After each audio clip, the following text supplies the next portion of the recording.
বিসমিল্লাহির রহমানির রহিম। আলহামদুলিল্লাহ, সকল প্রশংসা আল্লাহ তাআলার এবং লক্ষ কোটি দরুদ ও সালাম আমার রাসূলের। বিশ্বের সকল মানুষকে আমার আন্তরিক সালাম। আসসালামু আলাইকুম ওয়া রাহমাতুল্লাহি ওয়া বারাকাতুহু।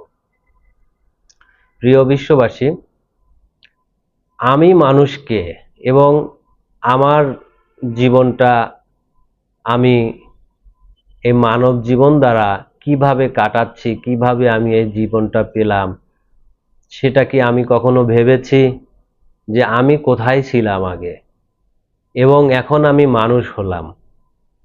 আমি যখন আমার ক্ষুদ্র দৃষ্টিতে যখন দুনিয়ার দিকে তাকাই, তখন দেখি আমি আমার মায়ের গর্ভে থেকে পরিপূর্ণ হয়ে বের হয়ে আসছি। আর মায়ের যদি অতীত যদি দেখি, তাহলে আমার বাবার শুক্রকীট আমার মাতৃগর্ভে